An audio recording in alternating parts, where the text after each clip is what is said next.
சிறகடிக்க ஆசை சீரியலில் இனி என்ன நடக்க போகுது அப்படின்னு தான் பார்க்க போகிறோம். விஜயா ரொம்பவே சந்தோஷமாக இருக்காங்க. பார்வதி எங்கே இருக்க அப்படிங்கிறாங்க. வீட்டில் இருக்கேன் அப்படிங்கிறாங்க. கொஞ்சம் வீட்டு முன்னாடி வா அப்படிங்கிறாங்க. உன்னைக்கு உன் நடன பள்ளி கிடையாதா விஜயா அப்படின்னு கேட்குறாங்க. இல்லை இன்றைக்கி இப்போ ஸ்டூடெண்ட்டுக்கெல்லாம் லீவ் விட சொல்லிட்டேன். தீபக்கும் அந்த பொண்ணு மட்டும் வருவாங்க, அவங்க கூட ஒரு பொண்ணு வருவாள், அந்த பொண்ணு வருவாங்க. அவங்க அந்த இடத்தெல்லாம் சுத்தம் பண்ணிடுவாங்க. நம்ம 2 பேரும் போய்ட்டு வருவோம் அப்படிங்கிறாங்க. அவங்க 2 பேரையும் சுத்தம் பண்ண வச்சா அவங்க வீட்டில் எதுவும் சொல்ல மாட்டாங்களா அப்படிங்கிறாங்க. என் ஸ்டூடெண்ட் தீபக்கிட்ட சொன்னேன், நானும் அந்த பிள்ளையும் பார்த்துக்கிறோம், ஒன்றும் பிரச்சனை கிடையாது, சுத்தம் பண்ணிடுறோன்னு சொன்னாப்புல. ஒன்றும் பிரச்சனை இல்லை, நீ எதுக்கு சுத்தம் பண்ணிக்கிட்டு, ஏன்னா அவங்க சாப்பிட்டது வச்சது தூசிலாம் கிடக்கும், அவங்களே சுத்தம் பண்ணிக்கிட்டோம், நம்ம ஷாப்பிங் போய்ட்டு வந்துடலாம் அப்படிங்கிறாங்க. என்ன விஜயா ஷாப்பிங்லாம் போகணுங்க அப்படிங்கிறாங்க. இல்லை, உனக்கு நான் பார்ட்டி வைக்கிறோம்ல, நேராக போகிறோம், ஒரு மாலில் போய் நல்ல ஒரு பெரிய ஹோட்டலில் சாப்பிட்றோம், சாப்பிட்டுட்டு உனக்கு ட்ரெஸ் வேணுமா என்ன வேணுமோ எடுத்துக்க அப்படிங்கிறாங்க. விஜயா நீ தான் சொல்கிறியா அப்படிங்கிறாங்க. ஆமாம் பார்வதி, உன் வீட்டில் நடன பள்ளி வைக்கிறதுக்கெலாம் அனுமதி கொடுத்துருக்க, அது போக ₹1 வாடகை கூட நீ வாங்கலை, ஆனால் எனக்குன்னு கொஞ்சம் மனசாட்சி இருக்குல்ல, ஏதாவது செய்யணும்ல அப்படிங்கிறாங்க. இல்லையே விஜயா, நீ வேறு ஏதோ வகைக்கெலாம் பார்ட்டி வைக்கணுங்க அப்படிங்கிறாங்க. முதல்ல ஒரு ஆட்டோவை புக் பண்ணு அப்படிங்கிறாங்க. விஜயா நம்ம ஆட்டோவில் போனால் வெயில் ஓவராக இருக்கும், கார் ஒன்று புக் பண்ணிடுவோம் அப்படிங்கிறாங்க. அப்படியா, சரி ரைட்டு அப்படின்னு சொல்லிட்டு புக் பண்ணு அப்படிங்கிறாங்க. புக் பண்ணுறாங்க. அப்போ அந்த டிரைவர் வராரு. வந்தோடனே நீங்கள் முத்து அம்மா தானே அப்படிங்கிறாங்க. முத்து அம்மாவா, நீ யார் அப்படிங்கிறாங்க. நானும் அவங்க கூட தான் டிரைவர், அதே ஸ்டாண்டில் தான் வேலை பார்த்தேன், இப்போ நான் ஓலாவில் வேலை பார்க்குறேன் அப்படிங்க. அப்படியா, சரி அப்படிங்கிறாங்க. நேராக தம்பி இந்த மாலுக்கு கூட்டி போ அப்படிங்கிறாங்க. அந்த மாலுக்கு கொண்டு விட்றாங்க. வாடகை எவ்வளோன்னு கேட்குறாங்க. இல்லைம்மா நீங்கள் எனக்கு அம்மா மாதிரி கம்மியான வாடகையை கொடுத்தா போதும் அப்படிங்கிறாங்க. தம்பி ஓவராக பேசாத, முத்துட்டு நாங்கள் வந்தேன்லாம் சொல்ல வேண்டாம் அப்படிங்கிறாங்க. நான்லாம் சொல்ல மாட்டோமா அப்படிங்கிறாங்க. நீ ஓலாவில் தானே பார்க்குற, ஃப்ரீயாக இது பண்ண முடியுமா அப்படிங்கிறாங்க. எங்கள் அம்மா மாதிரி தானே, நான் அந்த வாடகை கூட கொடுத்துட்றேன், கம்மியாக தான் வந்திருக்கு, ₹200 தான் வந்திருக்கு அப்படிங்கிறாங்க. இல்லை புடி அப்படின்னு சொல்லிட்டு விஜயா கொடுக்குறாங்க. அவனை நான் பிள்ளையாவே ஏற்றுக்கல, இவனை நான் அவன் ஃப்ரெண்டாக ஏற்றுப்போனா, இவன் ஓசியில் இறக்கி கொண்டு விடலான்னு பார்க்குறான். விஜயாவா யாரா அப்படிங்கிறாங்க. என்ன விஜயா இலவசமாக கிடைக்குன்னா இப்போ நான் கூட குடிப்பேன், இப்போ ₹200 நீ கொடுக்கிய அப்படிங்கிறாங்க. பார்வதி வாயை மூடு, முன்னாடி நான் சும்மா இருந்தேன், என் வீட்டுக்கார் பென்ஷன் பணத்தை வச்சு செலவு பண்ணிகிட்டு இருந்தேன், மாதம் ரோகிணி ஒரு ₹5000 தருவான், அதை வச்சு தான் என் செலவை ஓட்டிகிட்டு இருந்தேன். இப்போ அப்படி இல்லை, நான் தனியாக நடனப்பள்ளி வச்சுருக்கேன், அதில் எனக்கு வருமானம் வருது, அதுபோக ரோகிணியும் ₹5000 பதிலாக இப்போ 10,000 தரான், மனோஜும் அப்பப்போ செலவுக்கு தரான் அப்படிங்கிறாங்க. இவ்வளோ இது இருக்கா அப்படிங்கிறாங்க. பிறகு என்ன சாதாரண ஆளா அப்படிங்கிறாங்க. சரி இந்த பார்ட்டிக்கு என்ன அர்த்தம் அப்படிங்கிறாங்க. முதல்ல ஹோட்டலில் போய் சாப்பிடுவோம் அப்படிங்கிறாங்க. ஹோட்டலில் போய் சாப்பிட்றாங்க. சாப்பிட்டுக்கிட்டே இருக்கும்போது விஜயாட்ட கேட்குறாங்க பார்வதி, எதுக்கு விஜயா பார்ட்டி வைக்க சொல்லு, இல்லைனா என் தலை வெடிச்சிரும் அப்படிங்கிறாங்க. உனக்கு என்ன கேட்டேன், காடை பிரியாணி தானே, அடுத்தாப்புல காடை பிரியாணி அப்படிங்கிறாங்க. காடை பிரியாணி சாப்பிட்றாங்க. சரி என்னால் சாப்பிட முடியல அப்படின்னு. சாப்பிடு, அடுத்தாப்புல இன்னும் பார்ட்டி இருக்குல்ல அப்படிங்கிறாங்க. கொஞ்சம் கூல்ட்ரிங்க்ஸ் கொண்டு சொல்லுங்கள் அப்படிங்கிறாங்க. கூல்ட்ரிங்க்ஸ்லாம் வாங்கி சாப்பிட்றாங்க. எவ்வளோ வந்துச்சு அப்படிங்கிறாங்க. மேடம் ₹5000 வந்திருக்கு அப்படின்னு. பிடிங்க அப்படின்ட்டு கொடுக்குறாங்க. விஜயா ₹5000 ஆகிட்டா அப்படிங்கிறாங்க. பிறகு என்ன சாதாரண ஹோட்டலா அப்படிங்கிறாங்க. வா ட்ரெஸ் எடுப்போம் அப்படிங்கிறாங்க. அங்கே போய் ட்ரெஸ் எடுக்கிறாங்க. ₹5000 பார்வதிக்கு ட்ரெஸ் எடுத்து கொடுக்குறாங்க. விஜயா இந்த விலைக்கெலாம் எனக்கு வேண்டாம் அப்படிங்கிறாங்க. இல்லை பார்வதி வச்சுக்க அப்படின்னு சொல்லி ட்ரெஸ் எடுக்கிறாங்க. ட்ரெஸ் எடுத்துகிட்டு வா ஒரு சின்னதாக ஒரு சினிமா பார்த்துருவோம் அப்படிங்கிறாங்க. விஜயாங்க என்ன விஜயா நடக்குது அப்படிங்கிறாங்க. வா கொண்டாட்டத்தில் கொண்டாட்டம் அப்படிங்கிறாங்க. அங்கே போய் தியேட்டரில் படம் பார்க்குறாங்க. அப்போ இடைவேளையில் ஸ்நாக்ஸ்லாம் பயங்கரமாக வாங்கி கொடுக்குறாங்க. விஜயா என்னன்னே சொல்ல மாட்டேன், ஆனால் ரொம்ப சந்தோஷமாக இருக்கேன், ஆனால் ஏதோ மனசை சந்தோஷப்படுத்தியிருக்க, அது மட்டும் எனக்கு தெரியுது, இல்லைன்னா நீ 5 பைசா யாருக்கும் செலவு பண்ண மாட்டேன், எனக்கு இவ்வளோ செலவு பண்ணியிருக்கிய அப்படிங்கிறாங்க. உனக்கு நான் ஒன்றும் பண்ணது இல்லையா, நீ என் ஃப்ரெண்டு, உனக்கு நான் என்னென்ன பண்ணுவேன் அப்படிங்கிறாங்க. இல்லை உனக்கு ஏதோ ஒரு கதை நடந்திருக்கு, அதனால தான் இவ்வளோ பண்ணுறேன் அப்படிங்கிறாங்க. முதல்ல படத்தை பாரு அப்படிங்கிறாங்க. படம் முடியுது. படம் முடிஞ்சோடனே படம் செமையாக இருக்குல்ல விஜயா அப்படிங்கிறாங்க. ஆமாம் அப்படிங்கிறாங்க. விஜயா படம் பார்த்து சந்தோஷமாக இருக்குது தெரியலையே, வேறு ஏதோ சந்தோஷமாக பயங்கரமாக இருக்கே அப்படிங்கிறாங்க. அந்த மீனாவையும் அந்த சுருதியும் பிரிக்க நினச்சோம்ல, பிரிச்சுட்டேன் அப்படிங்கிறாங்க. பிரிச்சுட்டே அப்படிங்கிறாங்க. ஆமாம், அவ்வளோ 2 பேரும் ஒன்றாவே லாந்திக்கிட்டு இருந்தாளுங்க, ஓவராக பண்ணிக்கிட்டு இருந்தாளுங்க, இப்போ 2 பேரையும் பிரித்து விட்டேன். நீ அது சண்டையை பார்க்கணும், கொண்டமுடி சண்டை தான் போடல, 2 பேரும் பயங்கரமான சண்டை, சுருதிக்கும் மீனாவுக்கும் சண்டை, அதே மாதிரி ரவிக்கும் முத்துக்கும் சண்டை. ரவியோட குரல் அன்றைக்கி தான் உயர்ந்ததாக பார்த்துருக்கேன். நேற்று தான் அவன் சொல்கிறான், முத்து நீ இவ்வளோ நாள் கோவப்பட்டுகிட்டே இருந்தால் நான் பார்த்துட்டே இருந்தேன், இன்னும் நான் அப்படி பார்த்துட்டே இருக்க மாட்டேன்னு சொல்லிட்டு அவன் கோவப்படுறான். இதை பார்க்கும்போது எனக்கு ரொம்ப சந்தோஷமாக இருக்குது அப்படிங்கிறாங்க விஜயா. பெத்த பிள்ளைகளும் சண்டை போடுது, மருமகமார் சண்டை போடுது, இதை பார்க்கறதுக்கு உனக்கு சந்தோஷமா அப்படிங்கிறாங்க. பிறகு என்ன அத்தைன்னு கொஞ்சம் கூட மதிக்கிறது கிடையாது அந்த பணக்காரி. இந்த பூக்காரி அதுக்கு மேலே. இந்த 2 பேரும் சேர்ந்துக்கிட்டு என்னை எந்த அளவுக்கு கேவலப்படுத்த முடியுமோ அந்த அளவுக்கு கேவலப்படுத்தினானுங்க. இப்போ 2 பேரையும் பிரிக்க வச்சாச்சு. என்ன இது ஸ்ருதியோட அம்மாவை சும்மா சொல்லக்கூடாது. நம்மக்கிட்ட வீம்பில் போனாலும் அங்கே போய் மீனாவை வாட்டுன்னு வாட்டியிருப்பாங்க போல். வரும்போதே பயங்கர கோவத்தோடு வந்தான் முத்து.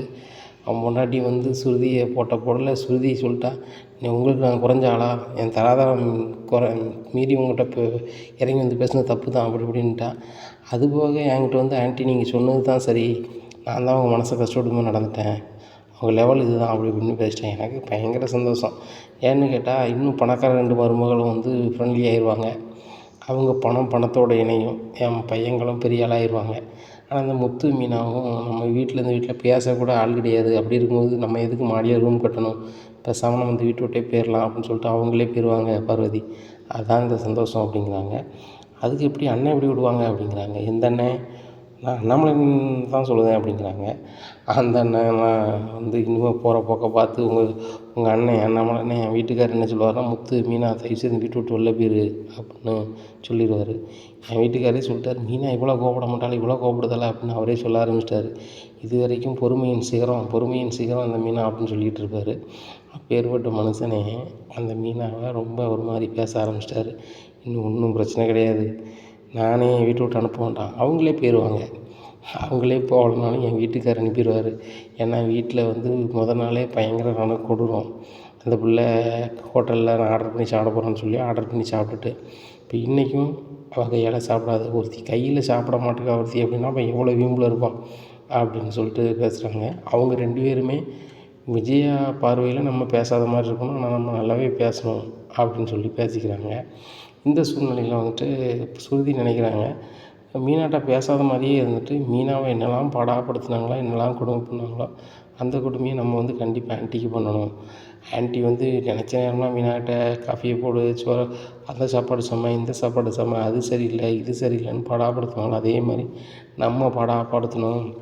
அவங்க மாமியாருங்கிற கேரக்டர்லேருந்து பண்ணாங்க, நான் மருமக மாமியாராக மாறி ஆன்ட்டியை பாடாப்படுத்தணும் அப்படின்னு நினச்சி தான் அவங்க வந்து விஜயா சொல்ல கேட்குற மாதிரியே நடிக்கிறாங்க. இது தெரியாத விஜயா ரொம்ப சந்தோஷமாக இருக்கிறாங்க. விஜயா அப்போ இன்றைக்கி வீட்டில் என்ன பார்ட்டி அப்படிங்கிறாங்க.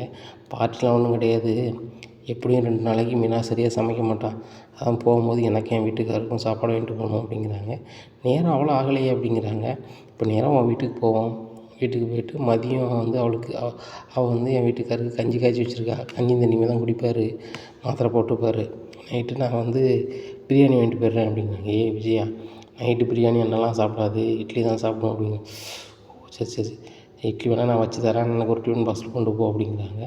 சரி நான் கொண்டு போகிறேன், எனக்கு மட்டும் ஒரு பிரியாணி வாங்கிக்கிறேன், எனக்கு நைட்டு டிஃபன் ஆஃபேராது அப்படிங்கிறேன். உனக்கு என்னம்மா, அவன் மருமக காசு தரான், அவன் பையன் காசு தரான், நடன பள்ளியிலையும் உனக்கு நினச்ச மாதிரி காசு வருது, ஸ்டூடெண்ட்டும் கூட்டிகிட்டே போகிறாங்க, பிறகு நீ கேட்காச்சின்னு அப்படிங்கிறாங்க. நான் முன்னாடியே செஞ்சுருக்கணும், இந்த நடன பள்ளி வச்சுருக்கணும், முன்னாடியே வச்சுருந்தேன்னா பெரிய ஆளாக இருந்திருப்பேன். அது வரைக்கும் நான் வந்து இப்படி இருந்திருக்கக்கூடாது. நல்ல வேலை என் மருமக ரோகிணி வந்து என் திறமையை புரிஞ்சுக்கிட்டு நீங்கள் வைங்க ஆண்டி அப்படின்னு அவன் சப்போர்ட் பண்ண போய் தான் இந்த அளவுக்கு வந்திருக்கேன் அப்படிங்கிறாங்க. இன்னும் விஜயா மருமக்குமே செய்கிற, ஏன் நான் உனக்கு சப்போர்ட் பண்ணது இல்லையா, நீ நல்லா இருக்கணும்னு சொல்லி தானே என் வீட்டையே உனக்கு வந்து நடனப்பள்ளி ஆரம்பிக்க கொடுத்தேன், எந்த பெர்மிஷனும் வாங்கலை, உன்னால் இபி பில்லு கூட கட்டிக்கிட்டு இருக்கேன் அப்படிங்கிறாங்க. பார்வதி இபி பில்லாவது நான் கட்டிக்கிறேன்னு அப்படிங்க. ஒன்றும் வேண்டாம் விஜயா, நீ நல்லா இருந்தால் அதே போதும், நான் சும்மா சொல்கிறேன், மருமக்கமாரு எல்லாம் ஒன்று தான், அதை பார்த்தா ஒன்றும் பிரச்சனை இல்லை அப்படிங்கிறாங்க. ஏன் நீ என்ன இவ்வளவு உனக்கு செலவு பண்ணியிருக்க, நீ அவங்களுக்கு சப்போர்ட்டாக பேசுகிற அப்படிங்கிறாங்க. இல்லை விஜயா, மருமக இல்லாத வழி எனக்கு தான் தெரியும். என் மருமக வந்து கொஞ்ச நாள்லேயே என் பையனை தனியாக பிரித்து கூட்டி போயிட்டா. இப்போ வரைக்கும் ஒரு ஃபோன் பேசக்கூட என் பையன்கிட்ட அனுமதி எனக்கு இல்லை. என் பையனும் அவன் பொண்டாட்டி மீறி எனக்கு ஃபோன் பேச முடியல, அந்த நிலமையில இருக்கான். ஆனால் உனக்கு அப்படி இல்லை, 3 பையங்களும் உன் தலைமாட்டில் இருக்காங்க, அம்மான்னு சொன்னால் உயிரை கொடுக்குறாங்க, மருமக்குமார் அந்தளவுக்கு இருக்கிறாங்க. வசதியான பிள்ளைகள் 2 பிள்ளைகள் வந்துட்டாலும் அந்த பிள்ளைகள் தனக்குன்னு அகத்தில் எதுவுமே பேசலை. உனக்கு சுருதி வந்து சொல்லாமல் போகிறா, மீனா கூட சேருதா அப்படிங்கிறத உனக்கு கோபமாக இருக்குது தவிர்த்து மற்றபடி அந்த பிள்ளைகள் உனக்கு என்ன மரியாதை குறைவாகவும் நடத்தலை. ஒரு மாமியாருக்கு என்ன மரியாதை கொடுக்கணுமோ எல்லோரும் நடத்துகிறாங்க, பையன்மாரும் அப்படி தான். ஆனால் இதுக்கெல்லாம் நீ ரொம்ப கொடுத்து வச்சுருக்கணும். அப்படிங்கிறாங்க. நான் எங்கே கொடுத்து வச்சுருக்கணும் அப்படிங்கிறாங்க. முத்து மீனா கிடைக்கிறதுக்கு நான் கொடுத்து வச்சுருக்கணும். எனக்கு வீட்டுக்கே அவமானம் அவங்க 2 பேரும் தான். அவன் என் வீட்டுக்காரங்க என்னன்னா ஒரு பூக்காரியை மருமகளாக கொண்டு வந்தார். அந்த பூக்காரின்னா வீட்டுக்கு ஏற்றாப்புலையே விஜயா மலரகம்னு சொல்லி போட்டு நடத்தினான். அதை நானும் என் மருமகளும் சேர்ந்து அந்த கடையை மூட வச்சுருக்கோம் அப்படிங்கிறாங்க. என்ன சொல்கிற விஜயா அப்படிங்கிறாங்க. பிறகு வீட்டு முன்னாடி ஒரு தள்ளுவண்டி கடை இருந்துச்சுல்ல, அதை யார் மூட வச்சா அப்படிங்கிறாங்க. தெரியல அப்படிங்கிறாங்க. நானும் ரோகிணியும் தானே. ரோகிணிகிட்ட சொன்னேன். ரோகிணி வந்து மாநகராட்சியில் பெட்டிஷன் கொடுத்தா அவங்க தூக்க வச்சிட்டாங்க. ஒன்றும் பிரச்சனை இல்லை. இப்போ கடைசியில் பார்த்தா நடமாடும் பூக்கடைன்னு தெருவா என்ன செஞ்சுருக்கா, வெயிலில் அலைஞ்சிட்டு கிடக்கா. ஒன்றும் விற்காது போல், ஒன்றும் செய்ய முடியல. உண்டியலில் கொண்டு ஒரு நாளைக்கு 100 200 போட்டுட்ருக்கா. 100 200 கொண்டு உண்டியலில் கொண்டு போட்டு அவங்க மாடியில் ரூம் கட்ட முடியுமா? கட்ட முடியாதுல்ல அப்படிங்கிறாங்க.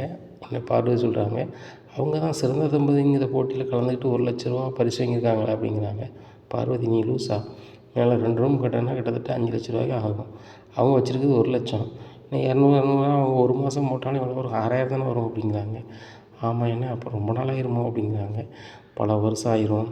ஆனால் நான் வீடு கட்ட நான் விட மாட்டேன் அப்படிங்கிறாங்க. நீ சொல்லிக்கிட்டே இருக்க வேண்டியதான், நம்மளை காசு கையில் கொடுத்து கட்ட வச்சா என்ன செய்வேன் அப்படிங்கிறாங்க. இங்கே பாரு, முத்து மீனாவும் ரொம்ப வீண் பிடிச்சவங்க. அந்த நகையை என் கையில் தூக்கி தந்துட்டு வெறுங்கலத்தோடு விளாண்டுட்டு கிடந்தவா. அவளை என் வீட்டுக்கார்ட்ட 5 காசு வாங்க மாட்டான். ஆனால் என் வீட்டுக்கார் நைஸாக சொல்லி பார்த்துருப்பாரு, முத்து நான் பைசா தரேன், நீ வேணால் மாடியில் ரூம் கட்டு, நான் எதுவும் வெளியே சொல்லலைன்னு சொல்லியிருப்பார். அவனும் இல்லைப்பா நான் உழைச்சி இது பண்ணிடுறேன் வச்சுதான் சொல்லிட்டு பெரிய தோரணையில் பேசியிருப்பான் அப்படிங்கிறாங்க. இதே இடத்துல மனோஜ் இருந்தவனை என்ன செஞ்சிருப்பான் அப்படிங்கிறாங்க. இதோட என் பையன் பல மாளிகை கட்டியிருப்பான் அப்படிங்கிறாங்க. கிழிச்சிருப்பான்.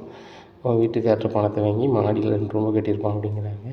அது ஒழுங்காக கட்டியிருக்க மாட்டான், பணம் காணாதப்பா கூட கொஞ்சம் தாங்கப்பான்னு இருப்பான் அப்படிங்கிறாங்க. நீ என்ன மனோஜை குறைச்சி பேசிட்டே இருக்க அப்படிங்கிறாங்க. உண்மையே சொல்கிறேன், மனோஜ்லாம் வந்து அந்த நீ நினைக்கிற அளவுக்கு அவன் வந்து அவ்வளோ பொறுப்பான பையன் கிடையாது. என் மாமனார் பணத்தை கொடுத்து பிஸ்னஸ் பண்ணணுன்னு சொல்கிறாரு. அதை லாபத்தில் கொண்டு வரானா, அங்கே ஒருத்தன் வந்தான் 4 லட்ச ரூபா கொடுத்து ஏமாந்துட்டேன், பொருளை கொடுத்தேன் ஏமாந்துட்டாங்க. அதுபோக வந்து நான் ஒன்று சொல்லுவேன், ஆனால் நீ சொல்ல என்கிட்டையும் கேட்கக்கூடாது என்னது அப்படிங்கிறாங்க. எனக்கு சொந்தக்காரங்க ஒரு ஆள் வந்து ஒரு தனியார் பேங்கில் வேலை பார்க்காரு. அவர் சொன்ன விஷயத்த அவன்கிட்ட நான் சொல்கிறேன் அப்படிங்கிறாங்க. என்ன அப்படிங்கிறாங்க. அந்த பர்னிச்சர் கடையை பார்த்து என் ஃப்ரெண்டோட பையன் கடை தான்னு சொன்னேன். அப்போ அவர் ஒரு விஷயம் சொன்னார் அப்படிங்கிற. என்ன அப்படிங்கிறாரு. இந்த மாதிரி அவர் பேங்கில் வேலை பார்க்காரு, இந்த கிரெடிட் கார்டு கொடுப்பாங்கள்ல அந்த செக்ஷனில் இருக்கார் அப்படிங்கிறாங்க. கிரெடிட் கார்டுனா என்னது அப்படிங்கிறாங்க.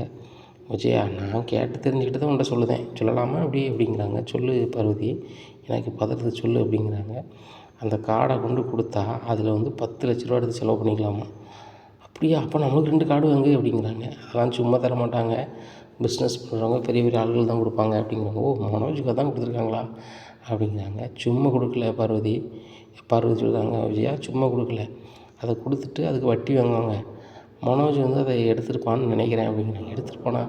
இல்லை மனோஜ்லாம் எடுக்க மாட்டான், அவனுக்கு வியாபாரம் நல்லா ஆகிட்டு இருக்கும்போது அவன் ஏன் கடை வாங்க போகிறான் அப்படிங்கிறாங்க. இல்லை விஜயா, கார்டை வாங்கிட்டான், கார்டை வாங்கி பணத்தையும் எடுத்துட்டானா. ஆனால் வந்து அந்த வட்டி கட்ட நாள் வந்து இன்னும் 1 வாரம் ஆகி தான் இருக்கான். ஆனால் இன்றைக்கி வரைக்கும் அது சொந்தமாக வந்து அவர் கட்டணுங்கிற முயற்சி பண்ண மாதிரி இல்லையா மனோஜ். அதனால் வந்து வார்ன் பண்ணிவிட்டு வந்தேன் அப்படின்னு சொல்லி என் சொந்தக்காரர் சொன்னார்.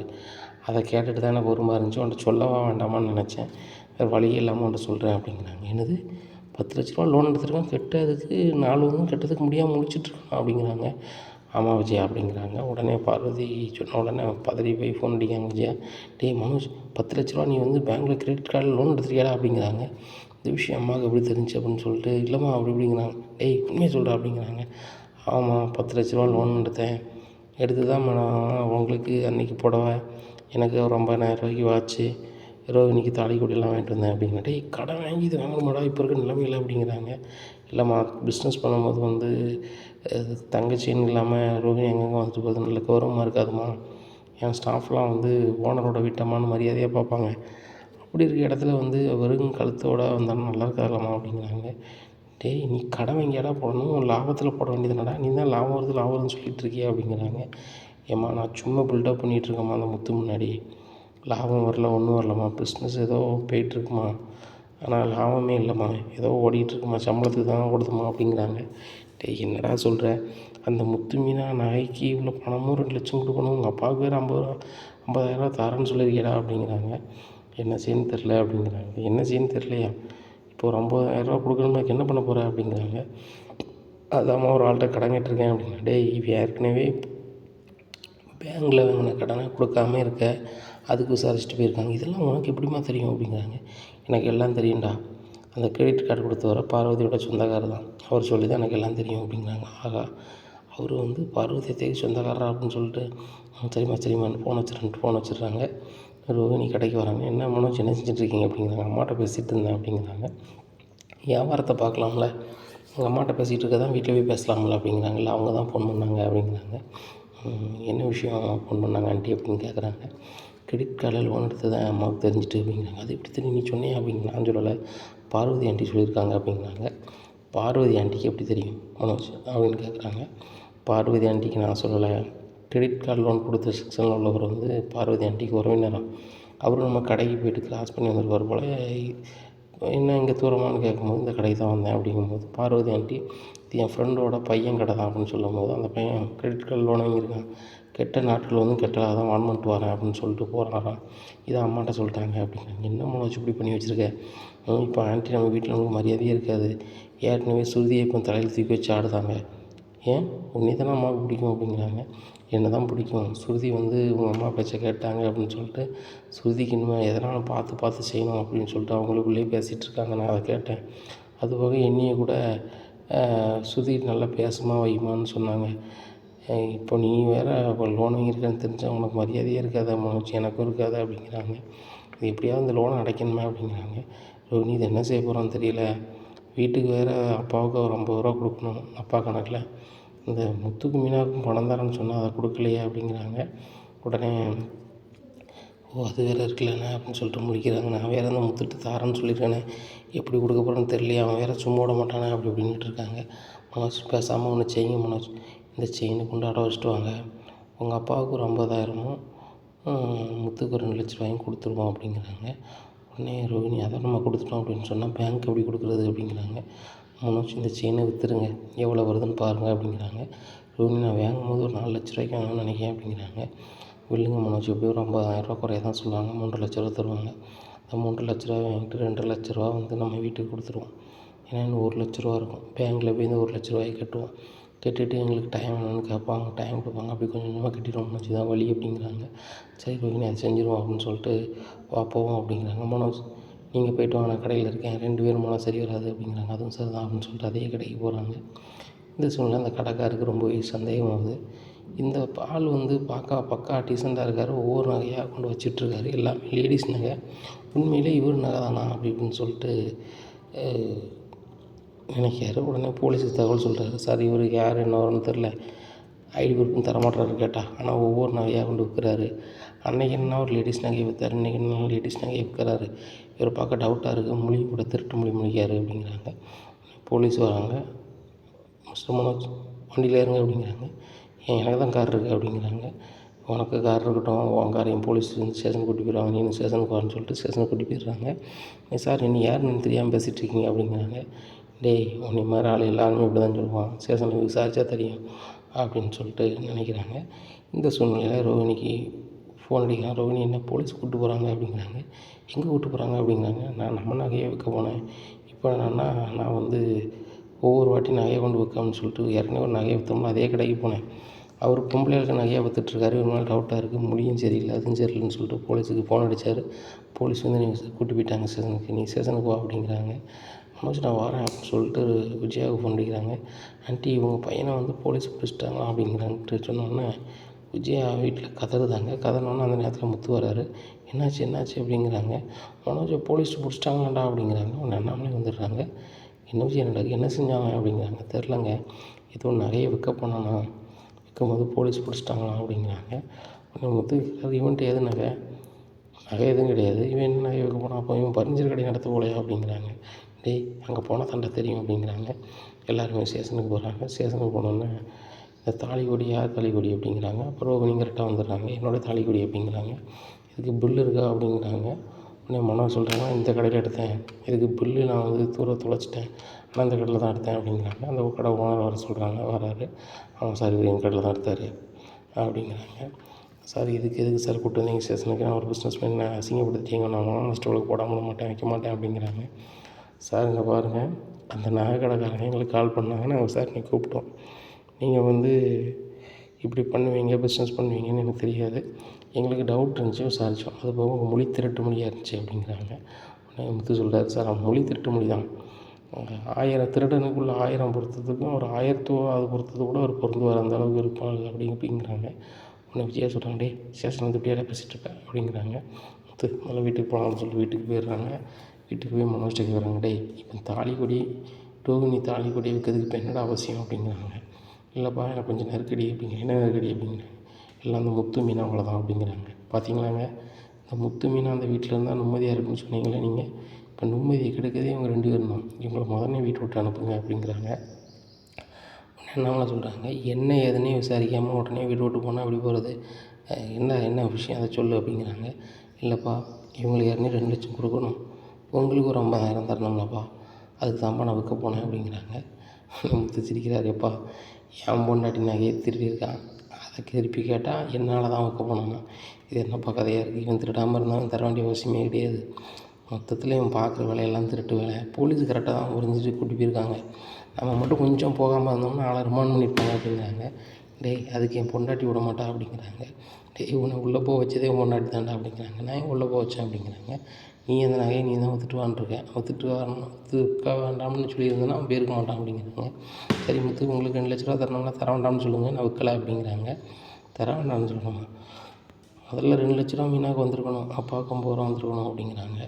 நம்மளை சொல்கிறாங்க, முத்து ஒரு தாலி கொடியை விற்று அந்த தங்கத்துக்குள்ளே பணமோ எனக்குள்ளே பணமோ வர வேண்டாம், அந்த பிள்ளை வெறுங்கலத்தோடு இருக்க வேண்டாம், போட்டுக்கிட்டோம் அப்படிங்கிறாங்க. ஒன்றும் இல்லைப்பா அப்படிங்க, நான் சொன்னால் கேளு அப்படிங்கிறாங்க. உடனே மீனா சொல்கிறாங்க, ஏங்க எவ்வளவோ பொறுத்துட்டோம், இதை பொறுக்க மாட்டோமா விடுங்க அப்படிங்கிறாங்க. இல்லை மீனா ரொம்ப ஓவராக அவனும் பேசுகிறான், வீட்டம்மாவும் பேசுகிறாங்க, நீனும் அப்பாவும் அவங்களுக்கு சர்வாக பேசுகிறீங்க அப்படிங்கிறாங்க. அழிகூடியை விற்று நம்மளுக்கு பணம் வேண்டாங்க, அதெல்லாம் வேண்டாம் விடுங்க அப்படிங்கிறாங்க. அப்போ தான் முத்து நினைக்கார், ரைட்டு முத்து நினைக்காரு, சரி ரைட்டு போகிறாங்க அப்படின்ட்டு. இப்போ மனோஜுக்கு பயங்கர சந்தோஷம், பணம் 2 லட்ச ரூபா வேண்டான்ட்டான் அப்படின்னு சொல்லிட்டு, அப்பாவும் பணம் வேண்டான்ட்டாருன்னு சொல்லிட்டு, எப்பா ரொம்ப நன்றிப்பா, நீங்களும் பணம் வேண்டான்ட்டீங்க, முத்தும் பணம் வேண்டான்ட்டான், ரொம்ப சந்தோஷமாக நம்ம ரிலீஃப் ஆகிடுவோம் அப்படிங்கிறாங்க. விஜயாவும் சிரிக்கிறாங்க.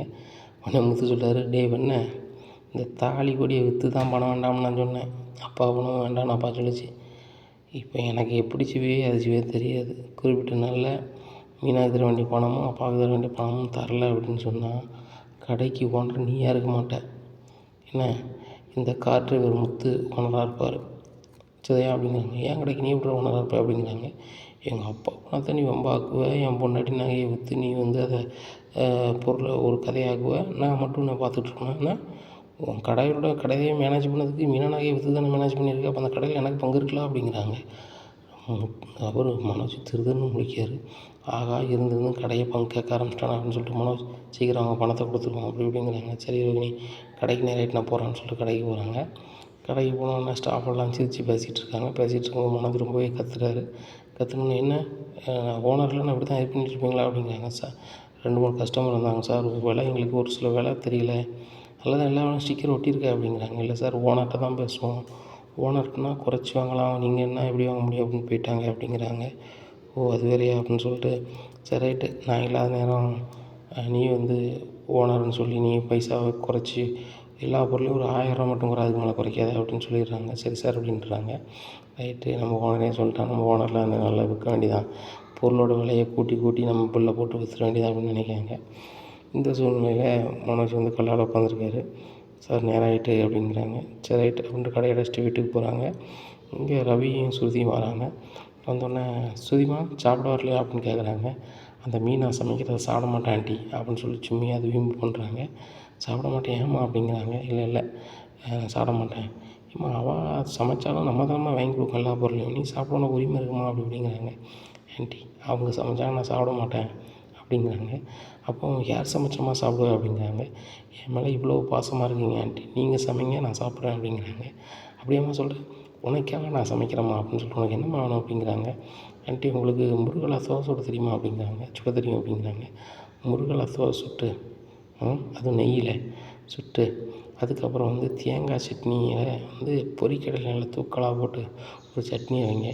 அப்புறம் வந்து ஒரு புதினா சட்னி வந்து ரொம்ப சூப்பராக தேங்காய் எண்ணெய்ல தாளிங்க. அப்புறம் கார சட்னியை நல்லெண்ணெயிலே தாளிங்க அப்படிங்கிறாங்க. ஏம்மா இவ்வளவும் வேணுமாம்மா ஒரு தோசைக்கு அப்படிங்கிறாங்க. ஆமாம் ஆண்டி அப்படிங்கிறாங்க. சரிம்மா பண்ணித்தரேன் அப்படின்னு சொல்லிட்டு போகிறாங்க. அப்போ மீனா சொல்கிறாங்க, அத்தை நான் பண்ணுறேன் அப்படிங்கிறாங்க. ஏய் நீ பண்ணால் தான் சாப்பிட மாட்டாங்க, நான் பார்த்துக்கிறேன். என் மருமகளுக்கு எப்படி பண்ணணும்னு தெரியும் அப்படின்னு சொல்லிட்டு சொல்கிறாங்க. விஜயாவை பயங்கரமாக வேலையை வாங்குறாங்க அந்த ஸ்ருதி. இது தெரியாத விஜயா வந்து நம்ம மருமகன் நம்மளை வந்து பெருசாக நினைக்கிறா, இந்த மீனாவை வேண்டாம்னு நினைக்கிறா, நம்ம செய்ய வேண்டியதானே அப்படின்னு சொல்லிட்டு எல்லா வேலையும் செய்கிறாங்க. செஞ்சு கொண்டு கொடுக்குறாங்க. ஆண்டி ரொம்ப சூப்பராக இருக்குது ஆண்டி அப்படி இப்படின்னு சாப்பிட்டுட்டு, ஆண்டி நான் தூங்குறதுக்கு முன்னக்கூட்டி எனக்கு கொஞ்சம் வேலை இருக்குது, நான் வீட்டிலே டப்பிங் பேச வேண்டியிருக்கு, அதனால் ஒரு 2 ஹவர் முழிக்க வேண்டியிருக்கு, காஃபி போட்டு வாங்க ஆண்டி அப்படிங்கிறாங்க. காஃபியுமாம்மா போடணும் அப்படிங்கிறாங்க. ஆமாம் ஆண்டி அந்த மீனாட்ட கேட்டால் தந்துடுவாங்க. ஆனால் மீனா வந்து ஒரு தர லோக்கல், அவங்ககிட்ட பழகக்கூடாதுன்னு நீங்கள் சொல்லியிருக்கீங்களா ஆண்டி, அதனால தான் உங்கள்கிட்ட தான் எதனாலும் கேட்பேன், எதனாலும் நான் உங்கள்கிட்ட தான் ஆண்டி சொல்லுவேன், இனிமேல் நீங்கள் தான் எனக்கு வந்து உயிர் அப்படிங்கிறாங்க. சரிம்மா சரிம்மா அப்படின்னு சொல்லிட்டு காஃபி போடுறாங்க. முத்து பார்க்குறாரு, பார்த்தியா மீனா அம்மாவுக்கு பணக்கார மருமகனை எப்படி ஓடிக்கிட்டு ஆடிக்கிட்டு அழைச்சிதாங்க பார்த்தியா அப்படிங்கிறாங்க. உடனே எங்க சுருதி தான் சொல்லிச்சுல்ல, ஆண்டி வந்து என் வழி கொண்டு வரது வரைக்கும் நான் வேறு மாதிரி பண்ணுவேன்னு சொல்லிச்சு, அதை மாதிரி பண்ணுதான் என்னமோ அப்படிங்கிறாங்க. சுருதி உள்ள பயங்கரமான ஆள் தானே அப்படிங்கிறாங்க. இந்த சூழ்நிலையில் ரவி சொல்கிறாரு, ஏம்மா இனிமேல் நீங்கள் பண்ணோன்னா நான் இஷ்டம்லாம் நான் பண்ணிக்கிறேன் அப்படிங்கிறாங்க. உடனே எங்கள் ஆண்டி கீழே தான் நான் சாப்பிடுவேன் அப்படிங்க. நீ சும்மா இரு அப்படிங்கிறாங்க. டேய் ரவி நீ தூங்குடா, மருமகளே உனக்கு எப்போ எது வேணும்னாலும் ஆண்ட்டிக்கு ஒரு ஃபோன் மட்டும் அடி, என் நம்பர் இதுதான் அப்படிங்கிறாங்க. சரி ஆண்டி அப்படிங்கிறாங்க. விஜய் அப்போ தான் கண் அசருது, அவங்க போய் தூங்க போகிறாங்க. ஒரு ஃபோன் அடிக்கிறாங்க. ஆண்டி தூங்கிட்டீங்களா அப்படிங்கிறாங்க. ஆமாம்மா அப்படிங்கிறாங்க. ஆண்டி எனக்கு இப்போ கொஞ்சம் தூக்கம் வருது, நான் வேலையும் இருக்குது, கொஞ்சம் காஃபி போட்டு வாங்க அப்படிங்கிறாங்க. என்னம்மா இவ்வளோ நேரத்துக்கா அப்படிங்கிறாங்க. ஆமாம் ஆண்டி அப்படிங்கிறாங்க. மறுபடியும் விஜயா வேறு வழி இல்லாமல் போய் காஃபி போட்டு கொண்டு கொடுக்காங்க. சரி ஆண்டி போய் தூங்க அப்படிங்கிறாங்க. சரின்னு போய் தூங்குறாங்க. காலையிலே சூதி எந்திரிச்சிடுறாங்க. எந்திரிச்சு முடித்தோடனே ஆண்டி அப்படிங்கிறாங்க, என்னம்மா அதுக்குள்ளே எந்திரிச்சியா அப்படிங்கிறாங்க. ஆமாம் ஆண்டி உடம்ப குறைக்கிறதுக்கு வந்து நான் வந்து வெள்ளை பூசணி ஜூஸ் குடிப்பேன், அதை போட்டு கொண்டு வந்துடுங்க ஆண்டி மொட்டை மாடிக்கு அப்படிங்கிறாங்க.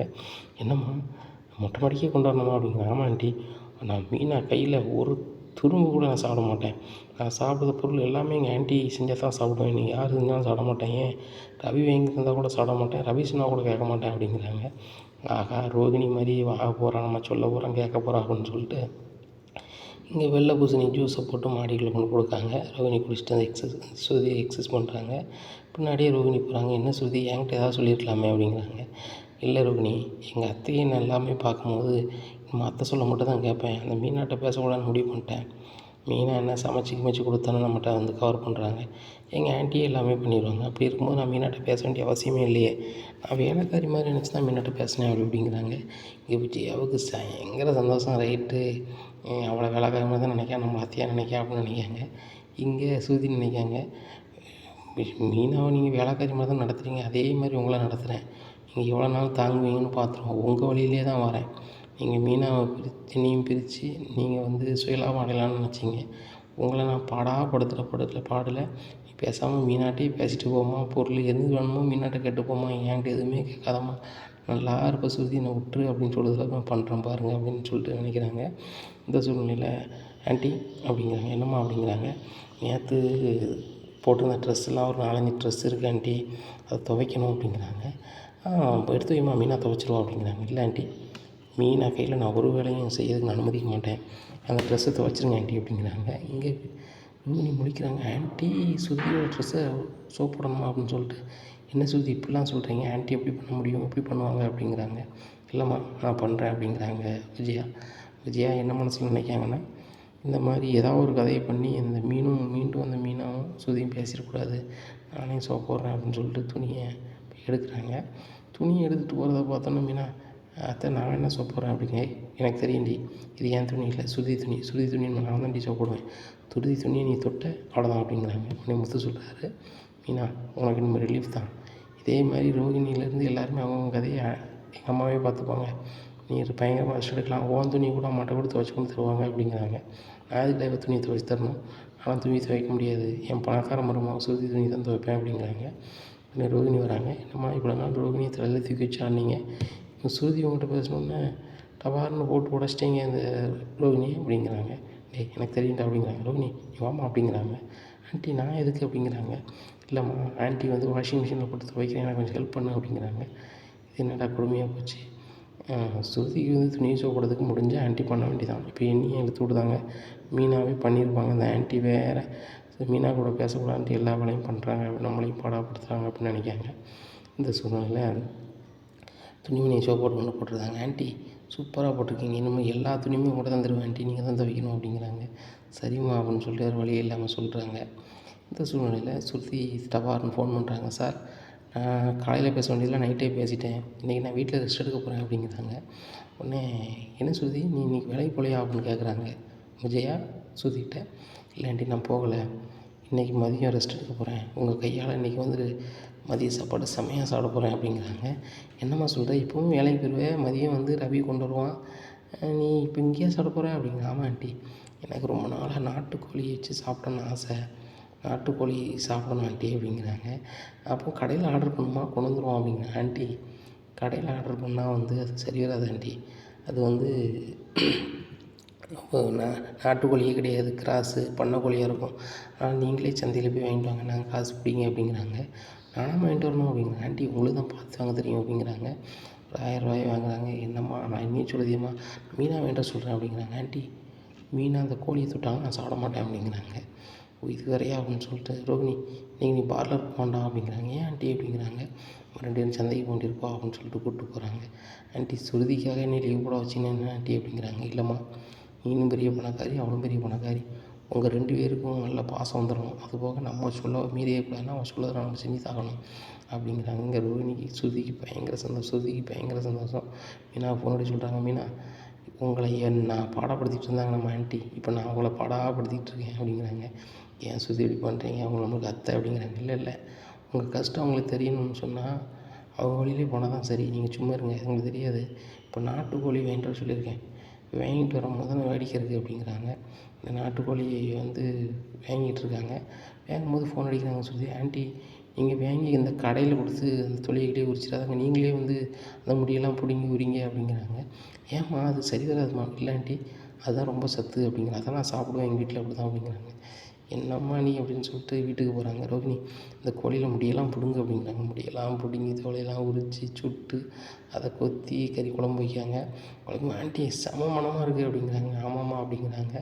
நல்லா சாப்பிட்றாங்க. சாப்பிட்டு முடிச்சுட்டு ஒரு டிஃபனில் எடுக்கிறாங்க. இது எதுக்குமா அப்படிங்கிறாங்க. இல்லை ஆண்டி உங்கள் குழம்பு அவ்வளோ அருமையாக இருக்குது, அதான் தலைமாட்டு வச்சு ஆட போகிறேன் அப்படின்னு சொல்லிட்டு இது பண்ணுறாங்க. விஜயாவுக்கு கடுமையான வேலை. சாப்பிட்டுட்டு போய் ரூமில் தூங்கிடுறாங்க. பிறகு உடனே இந்த நாட்டுக்கோழி குழம்பு கொண்டு மீனாட்ட கொடுக்குறாங்க. மீனா இதை சாப்பிட்டுக்கோங்க அப்படிங்கிறாங்க. இன்னும் வேண்டாம் அப்படிங்கிறாங்க. சாப்பிடுங்க இது சத்தானது அப்படின்னு சொல்லிட்டு கொடுக்குறாங்க.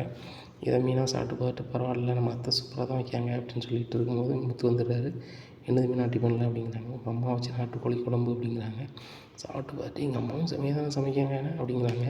எங்கள் இது வந்து ஸ்ருதிக்கு சமைச்சது, அந்த பொண்ணு தான் வந்து டிஃபனில் கொண்டு கொடுத்துச்சு அப்படிங்கிறாங்க. நீங்கள் 2 பேரும் பேசுகிறது எங்கள் அம்மாவுக்கு தெரியுமா அப்படிங்கிறாங்க. தெரியல. சரி அப்படியே எவ்வளோ நாள் போடுதோ போட்டோம்.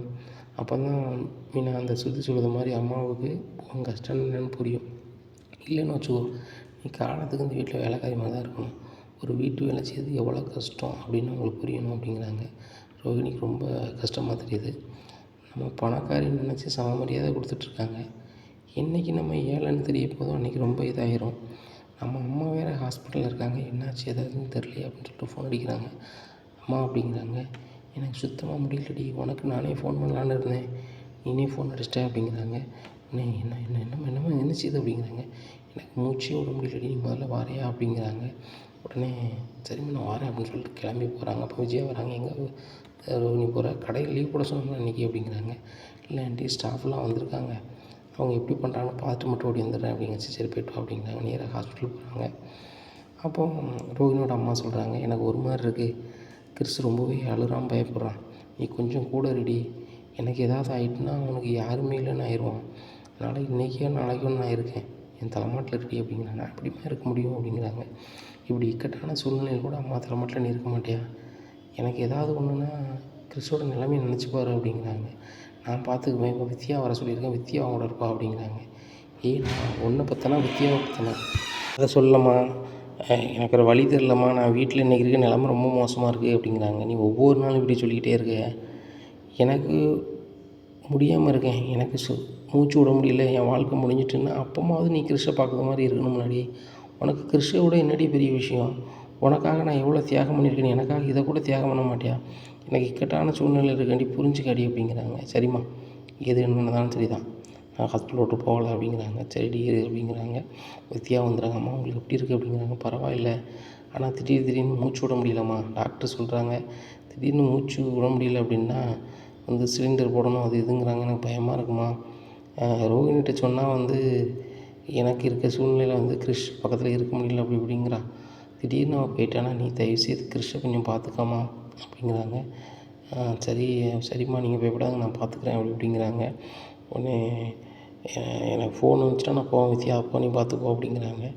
ஏய், உங்கள் அத்தைட்ட எதையாவது சொல்லிவிட்டு நீ வந்து இங்கே இருக்க பாரு அப்படிங்கிறாங்க. நீ இருந்தால் தாண்டி உங்கள் அம்மா தெம்பாக இருப்பாங்க.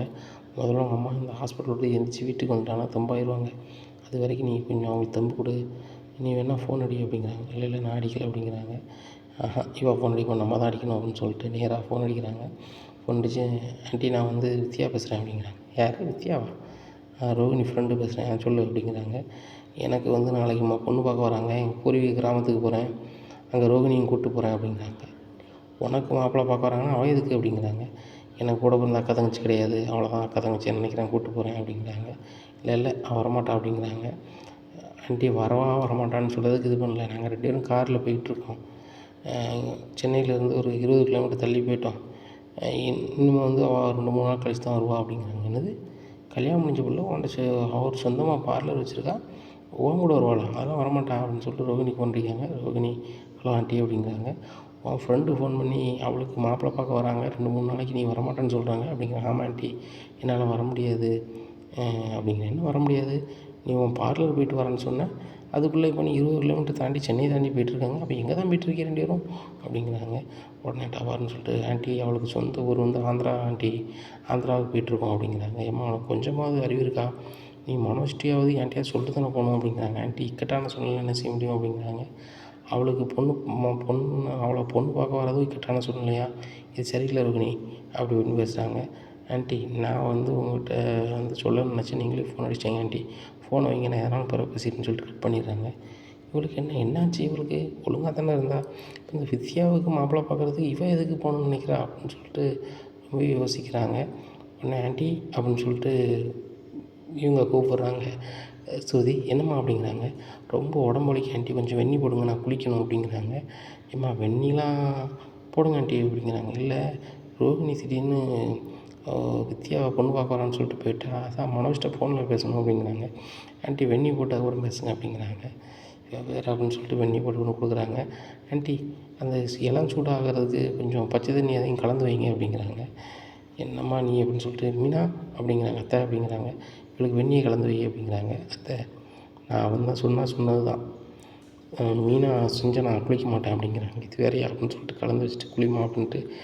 டே மனோஜ், உன் பொண்டாட்டி ஊருக்கு வீரர்களோட ஒரு வார்த்தை சொன்னாலா அப்படிங்கிறாங்க. அவன் எங்கேம்மா எந்த ஊருக்குமா போகிறா அப்படிங்கிறாங்க. டேய் வித்யாவுக்கு மாப்பிள்ளை பார்க்க வராங்களா, இப்போ அவள் ஊரை பார்த்து போயிட்டுருக்காளாம் அப்படிங்கிறாங்க. எங்கள் சென்னையில் உள்ள வீட்டுக்காமா அப்படிங்கிறாங்க. டேய் அவளுக்கு ஆந்திரா போயிட்டுருக்கானா அப்படிங்கிறாங்க. ஏம்மா என்கிட்ட ஒரு வார்த்தை சொல்லாமல் எப்படிம்மா போவா அப்படிங்கிறாங்க. அதானடா அவளுக்கு நீ ஓவர் செல்லம் கொடுத்துட்டா, இப்போ அவளுக்கு ஃபோன் பண்ணி உடனே வீட்டுக்கு வர சொல்கிறா அப்படிங்கிறாங்க. உடனே மனோஜ் ஃபோன் அடிக்காங்க. ஃபோன் அடித்து ரோகிணி உடனே வீட்டுக்கு வா அப்படிங்கிறாங்க. மனோஜ் நீங்கள் சொல்லி வரணும்னு எனக்கு அவசியம் கிடையாது, ஃபோனை வைங்க அப்படின்ட்டாங்க. என்ன ரோகிணி நான் என்ன சொல்லிட்டு நீ ஃபோனை வை சொல்கிற அப்படிங்கிறாங்க. மனோஜ் நான் பேசுகிற மனநிலை இல்லை, இதனால் வந்து சொல்கிறேன், ஃபோனை வைங்க அப்படின்றாங்க. என்ன வித்தியாசமாக பேசுகிறாடா அப்படின்னு சொல்லிட்டு வித்யாவுக்கு ஃபோன் அடித்து வித்யா பேசுகிறாங்க. மனோஜ் எப்படி என் பொண்டாட்டி நீ கூப்பிட்டு போகலாம், என்கிட்ட சொல்லாமல் வைக்காமல் அப்படிங்கிறாங்க. உன் பொண்டாட்டி என்ன சின்ன இல்லையா, கூப்பிட்டேன் வந்துட்டான், எதனால் அவட்ட பேசிக்க, ஃபோனை மேலே வை, வெட்டி ஆஃபீஸர் அப்படிங்கிறா. வெட்டி ஆஃபீஸரா, சொந்தமாக ஃபர்னிச்சர் கடை வச்சுருக்கேன் அப்படிங்கிறாங்க. ஃபர்னிச்சர் கடை வச்சுருக்கதான், ஆனால் 5 ரூபா லாபம் இருக்குது, அதில் நட்டம் தானே. அது போக வந்து கடன் வாங்கிட்டு தானே அலையுதே, வாங்கின கடன் அடைக்க முடியாமல் அலையுதே. உன் பொண்டாட்டி நான் எவ்வளோ கடன் கொடுத்துருக்கேன் தெரியுமா அப்படிங்க. ஏய் என் பொண்டாட்டி சொந்தமாக பார்லர் வச்சுருக்கா, அவகிட்ட நீ வந்து வாங்கி திருட்டு அலையுதே, அவளை ஏமாற்றி பொழைச்சிட்ருக்க அப்படிங்க. ஏய் மரியாதை ஃபோனை வைடா அப்படின்னு சொல்லி வச்சுருக்காங்க. ஆர்வக்கோளாறில் பேசிட்டோமே, இது ரோகிணி தெரிஞ்சதுன்னு சொல்லுவாளோ, சரி பார்த்துக்கலாம் விடு அப்படின்னு சொல்லிட்டாங்க. போய் நிற்கிறாங்க. டேய் ரோகிணி உன் புருஷன் எனக்கு என் பொண்ணு அடிச்சு ஏசுறாரு அப்படிங்கிறேன். என்ன ஏசுனார் அப்படின்னாரு. நான் 2-3 கேள்வியை நறுக்குன்னு தான் கேட்டு விட்டேன் விடு அப்படிங்கிறாங்க. சரி அதெல்லாம் பரவாயில்ல பார்த்துக்கலாம் அப்படிங்கிறாங்க. ஏண்டி இக்கட்டான சூழ்நிலையில் இருக்க மாப்பிள்ளையை வர சொல்லலாம்ல அப்படின்னு சொல்லி ரோகிணியோட அம்மா சொல்கிறாங்க. உனக்கு ரொம்ப தாம்மா ஆகும் அப்படிங்கிறாங்க. ஏய் இன்றைக்கோ நாளைக்கோ இருக்கேன்டி, நான் திடீர்னு போய் சேர்ந்துட்டேன்னா மாப்பிள்ளைக்கு நான் மன்னிப்பு கேட்கணும்னு ஒரு எனக்கு மனசில் ஆத்துமா சாந்தி அடையுமாடி. உன் மாப்பிள்ளைக்கு ஃபோன் பண்ணி வர சொல்லிடி, நான் மன்னிப்பு கேட்டுறேன்டி. என் பொண்ணு வந்து உங்களை விரும்பினதுனால தான் வந்து இப்படி எல்லாம் போய் சொல்லி கல்யாணம் முடிச்சுக்கிட்டு அவளை ஏற்றுக்காங்க மாப்பிள்ளை அப்படின்னு சொல்கிறேன். கண்டிப்பாக மாப்பிள்ளை கேட்பாரு. இந்த முத்துக்கும் மீனாவுக்கும் ஃபோன் பண்ணி கொடு, அவங்களையும் வர சொல்லி பேசுகிறேன் அப்படிங்க. ஆமாம்மா, மொத்தமாக என் வாழ்க்கையை முடிச்சு விட்டு போயிட்டே இரு, நான் ரொம்ப சூப்பராக வருவேன் அப்படிங்கிறாங்க. அதெல்லாம் பிறவு இருக்கட்டும், நீ ஃபோன் பண்ணி கொடு அப்படிங்கிறாங்க. இல்லைம்மா, நானாக ஃபோன் பண்ணி கொடுக்க முடியாது, அவங்களாம் வரையக்கூடாது அப்படி இப்படின்னுட்டு இருக்கும்போது அதே ஹாஸ்பிட்டலுக்கு முத்து வந்து வேறு ஒரு ஆஃபராக வராரு. இங்கே ரோகிணியை பார்த்துறாரு. ரோகிணி இங்கனுக்கா அப்படின்னு சொல்லிட்டு ரோகிணி அப்படிங்கிறாங்க. ரோகிணி பொண்ணோடலாம் ஆகா மாட்டிக்குவோம் போலேன்னு சொல்லிட்டு திருதுன்னு முடிக்க எங்கேன்னு வந்திருக்கு அப்படிங்கிறாங்க.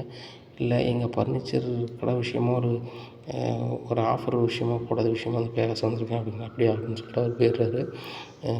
ஏம்மா, நீ முத்துக்கு எதுவும் ஃபோன் பண்ணி வர சொன்னியா அப்படிங்கிறாங்க. நான் சொல்லிடி அப்படிங்கிறாங்க. அவங்க வந்துட்டு போகிறான். இப்போ வேறு என்கிட்ட பேசிட்டு போகிறான். சரி, என்ன தான் எங்கே போனாலும் கிரவம் சுற்றிலாம் ஆடுது அப்படின்னு சொல்லிட்டு முழிச்சிட்ருக்காங்க. இந்த சூழ்நிலையில் மீனா அந்த ஹாஸ்பிட்டலுக்கு எதிர்த்தாப்புல பூ கொண்டு போகிறாங்க. என்ன மீனா, இங்கே தான் வியாபாரம் நடக்கா அப்படின்னு கேட்குறாரு முத்து. ஆமாங்க அப்படிங்கிறாங்க. வெளியே போய் பார்க்குறாங்க, மீனாவும் இருக்கிறாங்க. இங்கே ரோகிணிக்கு சரியான கடுப்பாயிருது. ஏம்மா, அவன் மீனாவை நீ வர சொன்னியா அப்படிங்கிறாங்க. மீனாவையும் நான் வர சொல்லடி அப்படிங்கிறாங்க. இந்த சூழ்நிலையில் கிரிஷ் வந்து அங்கே வெளியே வந்து நிற்கான். இதை பார்த்தோன்னே மீனா கிரிஷ் அப்படிங்கிறாங்க. அத்தை அப்படின்னு சொல்லிட்டு ஓடி போகிறாங்க. இவன் எப்படி இங்கே வந்தான் அப்படின்னு சொல்லிட்டு முத்து கேட்குறாரு. தெரியலையேங்க. டேய் என்னடா ஆச்சு அப்படிங்கிறாங்க. எங்கள் பாட்டிக்கு உடம்பு சரியில்லை, அதான் கூப்பிட்டு வந்திருக்கோம் அப்படிங்கிறாங்க. பாட்டிக்கு உடம்பு சரியில்லை, கூப்பிட்டு வந்துருக்கீங்களா அப்படின்னு சொல்லிட்டு நேராக ஹாஸ்பிட்டலில் போகிறாங்க. போனால் அந்த பெட்டை காமிக்கிறாங்க. இங்கே ரோகிணியும் வித்தியாவும் ஒளிஞ்சிக்கிறாங்க. ஏம்மா என்னாச்சு அப்படிங்கிறாங்க. முத்து, எனக்கு மூச்சு விட முடியல அப்படிங்கிறாங்க. உடனே ஏம்மா எதுவும் செய்தா அப்படிங்கிறாங்க. எனக்கு இப்போவும் நேற்றுவான் இருக்கேன், உங்கள்கிட்ட கொஞ்சம் உண்மையை சொல்லணும் அப்படின்னுட்டு இருக்காங்க. வித்யா, இதுக்கு மேலே எங்கள் அம்மா பேச விட்டா சரி வராது, நீ மட்டும் போ அப்படிங்கிறாங்க. உடனே ஏமாம்மா உங்களுக்கு என்ன வேணும் அப்படிங்கிறாங்க. வித்யா, நீனா அப்படிங்கிறாங்க மீனா. நானா, இந்த அம்மா உங்களுக்கு தெரியுமா அப்படிங்கிறாங்க. தெரியும், எனக்கு தெரிஞ்சவங்க தான், பிறகு பேசிக்கிட்டோம், நீங்கள் கொஞ்சம் ரெஸ்ட் எடுங்க, எதுவும் சொல்லிடாதாங்க அப்படின்னு சொல்லி சிக்னலை காட்டுதாங்க ரோகிணியோட அம்மாவை. ரோகிணியோட அம்மா, நான் கடைசி காலத்துக்கு வந்துட்டேன்னு சொல்லிடலான்னு பார்த்தா இந்த வித்யா பிள்ளை வேறு சொல்ல விட மாட்டேங்க அப்படின்னு சொல்லிட்டு முழிக்கிறாங்க. ஏம்மா, ஹாஸ்பிட்டலுக்கு வந்திருக்கீங்க, அதுவும் சென்னைக்கு வந்திருக்கீங்க, என்கிட்ட ஒரு வார்த்தை சொல்லக்கூடாதா அப்படின்னு சொல்லிட்டு. சரி, ஃபீஸ்லாம் கட்டிங்களா அப்படிங்கிறாங்க. அதெல்லாம் கட்டியாச்சுப்பா அப்படிங்கிறாங்க. சரி, உங்கள் பொண்ணு வந்தாங்களா அப்படிங்கிறாங்க. இல்லைப்பா, ஃபாரின்லாம் இருக்கா, அப்படி வர முடியும் அப்படின்னு அப்பவும் சமாளிக்காங்க. ஏம்மா, உண்மையிலே உங்கள் பொண்ணு ஒரு மனுஷி தானே, இப்போ ஏற்பட்ட பையனை பெற்று வச்சுட்டு இவ்வளோ ஒரு உடம்பு சரியில்லாத ஒரு அம்மாவை இக்கட்டான சூழ்நிலையில் விட்டுட்டு அவளுக்கு வெளிநாட்டில் என்னம்மா வேலை வாழுது, அந்த ஃபோன் நம்பரை கொடுங்க அப்படிங்கிறாங்க. உடனே இல்லைப்பாங்கிறாங்க. கிறிஸ், அந்த ஃபோனை கொடுறான், மற்ற நம்பரை எடுத்து கொடுறான் அப்படிங்கும்போது ரோகிணி நம்பரை கொடுத்துட்றாங்க. இந்த நம்பருக்கு முத்து ஃபோன் அடிக்கிறாரு. முத்துல அடிக்காமன்னு சொல்லிட்டு ஃபோனை செல்லைனில் போடுறாங்க. ரோகிணி நம்பரு முத்துட்டு இல்லாதனால ரோகிணி நம்பர்னே அவங்களுக்கு தெரியலை. உங்கள் பொண்ணு எடுக்க மாட்டேங்காங்களேங்க அப்படிங்கிறாங்க. ஏதாவது வேலையாக இருப்பா அப்படின்னு சொல்லி சமாளிக்கிறாங்க. இங்கே வித்தியாசத்துன்னு முடிக்காங்க. ஒரு வேளை ரோகிணி நம்பர்னு கண்டுபிடிச்சிருவாரோ அப்படின்னு சொல்லி நினைக்கிறாங்க. ரோகிணி நம்பர் அவர்கிட்ட இல்லாதனால அது கண்டுபிடிக்க முடியல. மீனா, நீ இவங்க பக்கத்தில் இவங்களுக்கு சாப்பாடு வாங்கிட்டு வந்துடுறேன்னு சொல்லி சாப்பாடெலாம் வாங்கி கொண்டு கொடுக்காரு.